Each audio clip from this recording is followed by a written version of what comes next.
Today we're going to talk about addiction. And when you think of the word addiction, alcoholism, drug abuse, what comes to mind? Usually something with judgment, assumptions, not quite knowing what to do with such a topic.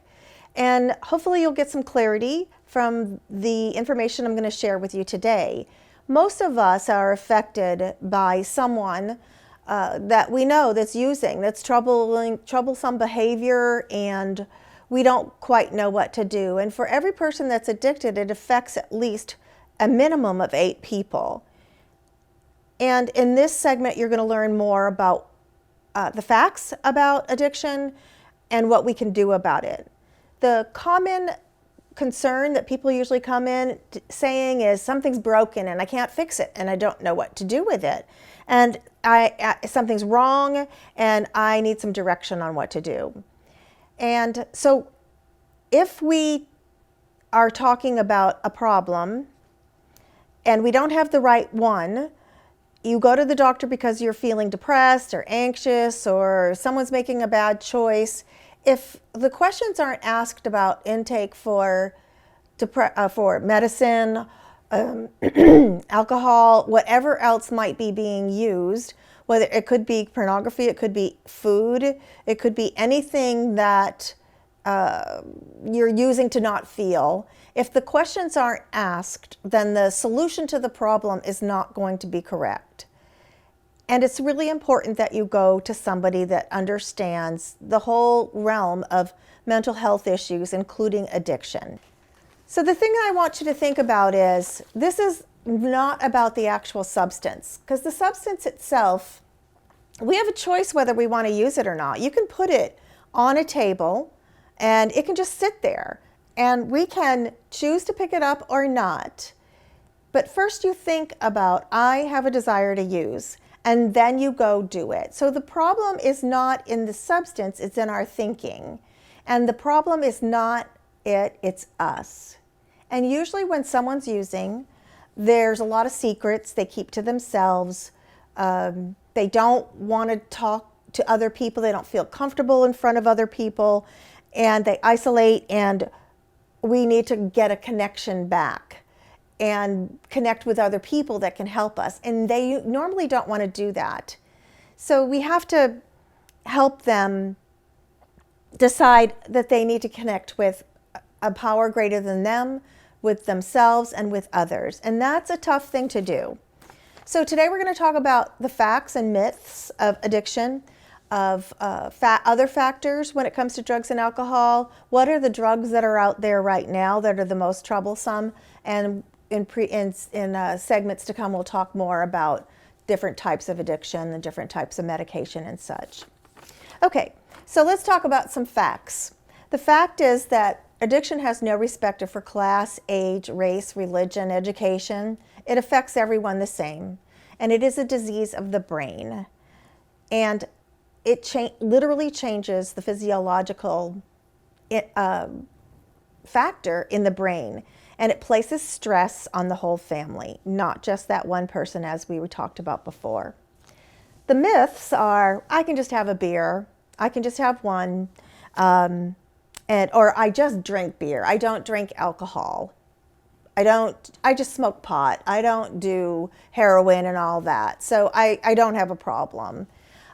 And another myth is possibly that I have to ask for help in order to handle a problem that's going on in the family. And that's not true. A family could do an intervention after an assessment with the help of a professional.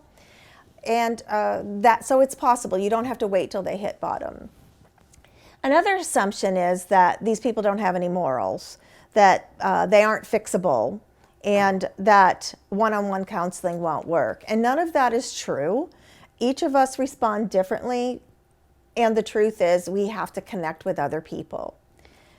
And so imagine somebody has some kind of disease, heart disease, diabetes or something, or they get cancer. We would never not want to send them to a doctor. We would, of course, want them to go and find out what the problem is, get a diagnosis, and find out what the treatment is. Same happens with addiction, with drug abuse, with pornography, for anything that someone is engaging with in that takes away from the quality of life. So it's okay to go ask for help. It's okay to get a counselor to help you do this. So some other facts that go on when it comes to drug and alcohol today, and the percentages are varied anywhere from 30 to 60%, but I'm going to share with you some of these statistics that alcohol and addiction and drug abuse affects. 40 to 60% of people in mental health institutions have an addiction problem. 40 to 60% of people in prison have an addiction issue. People on welfare, people that get divorced, people that are disabled, juvenile delinquency, homicide, suicide, drownings, assaults, domestic violence, rape, child abuse, all of these contribute to the fact that someone might be using. Not all the time, but a great percentage of the time, you will find that there is some indication that someone's using some kind of substance when these things occur. The number one killer for people in the United States is heart disease. And the second one is accidents. The third is drug abuse. However, if you were to look at the causes of the heart attack or the heart issues or possibly the cause of an accident, you'd probably find that more than half of the time there is drug or alcohol that's contributing to that problem. So we have to address this, and it's a serious issue. We can't ignore it, and if you go to a helping professional that doesn't ask those questions, then the problem's not going to be solved because the solution will be something different. And when it comes to drugs and alcohol and the use of whatever the substance or behavior is, that must be addressed first. And we're going to go into great depth about why that's important. And I think that also for today, it's important that alcohol is always the number one drug. We say alcohol and drugs, and alcohol is really the number one drug. It always is and always will be. A drug is something that takes away your ability to think, that it lowers all of the systems in your body that help you function. And between alcohol and prescription drugs, those are some of the top reasons people get addicted. So you may go to the doctor because you get a broken leg and they prescribe a prescription drug. It's very easy to get addicted to that. And that's why doctors today are becoming more wise to that, and they're prescribing differently. And the laws have become more, what's the word I want to use? They're getting stricter with what they'll prescribe and for how long.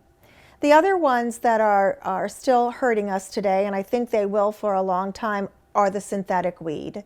We are really concerned when we as drug and alcohol counselors tell you to go smoke pot instead of synthetic weed if you have to choose one of those. And I'm not saying pot's okay to use. I'm just saying synthetic weed is a no-no. That is heavy stuff that creates psychosis and death and stroke, and it's horrible. So if you hear Kush, the K2, all of that, those are horrible substances to use. And we still have a meth problem. That's especially in rural areas where it's easy to manufacture. And again, it's no respect to race, gender, age, anything. It's just one of those things that we have to be aware of. I hope that answers some questions for you and provides a little bit more clarity. I want you to think about it and ponder it a little bit. And join us again for the next sessions when we talk more about the characteristics of addiction, what you can do about it, what the causes are, and what the answers are. Stay tuned.